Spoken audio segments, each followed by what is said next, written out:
Salut à toi et bienvenue sur HTA Hack, ton anglais, la chaîne pour que toi, lycéen, étudiant ou jeune diplômé, tu puisses rattraper le temps perdu en anglais. Je te retrouve aujourd'hui pour une nouvelle vidéo dans laquelle on va voir une nouvelle citation et on retourne dans le monde merveilleux d'Harry Potter. Donc cette citation, c'est Dumbledore qui parle et qui dit « But you know, happiness can be found even in the darkest of times in only one if one only remembers to turn on the light. » Désolé. Mais vous savez, on peut trouver du bonheur même dans les endroits les plus sombres, il suffit de se souvenir d'allumer la lumière. Alors, cette citation nous permet de voir pas mal de choses. Je t'ai mis un hack sur Facebook, alors ça dépend quand tu regarderas la vidéo, mais si tu le regardes le jour de la publication de la vidéo, le hack je l'ai mis hier matin, sur une petite technique pour former les noms à partir des adjectifs, parce que happiness c'est happy auquel on a rajouté ness. Je t'en donne d'autres comme rajouter full à d'autres adjectifs, ou rajouter less, etc. Tu peux aller voir si tu veux. On a can be found aussi qui est la voix passive.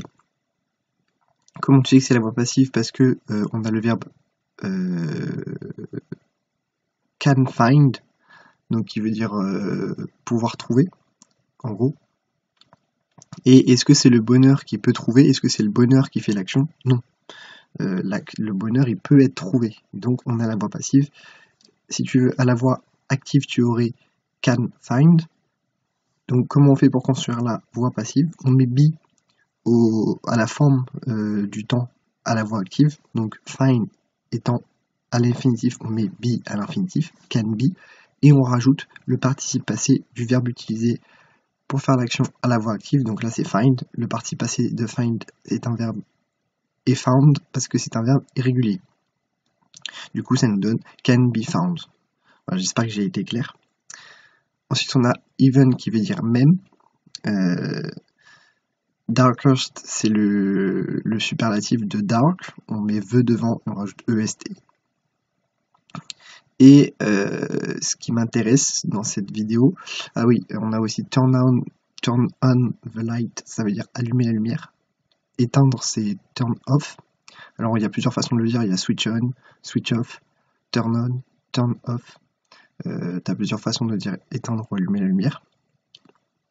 Et ce que je voudrais te parler dans cette vidéo, c'est remember to ou remember plus ing. Alors je sais que j'en ai déjà parlé, mais ça fait jamais de mal de revoir les choses, comme ça rentre. On utilise remember to quand on a une notion de futur, c'est-à-dire qu'on a la chose à faire.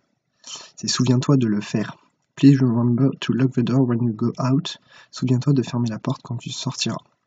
Alors, à noter, la règle du temps à utiliser après when.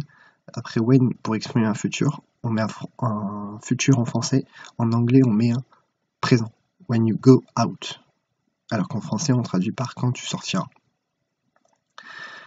Remember plus ing, c'est une notion de passé. C'est une chose qui a été faite et je m'en souviens que je l'ai faite. I remember watching the eclipse of the moon 4 years ago. Je me souviens avoir vu l'éclipse de la lune il y a 4 ans.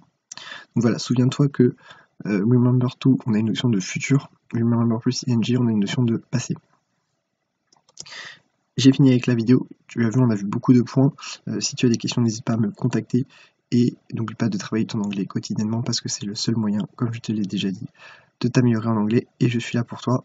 J'ai fait pas une sorte de sondage, mais j'ai fait un post hier sur Facebook où je t'invite à liker les commentaires pour voir quel contenu tu voudrais dans les prochaines semaines. Donc je vais le laisser encore quelques jours. Et après, j'en tiendrai compte pour faire mon contenu, je publierai les résultats. Pour l'instant, on a beaucoup de Malcolm et beaucoup des Simpsons, quoi. Donc voilà, à voir. En attendant, moi je te retrouve demain pour une nouvelle vidéo et je te souhaite une excellente journée.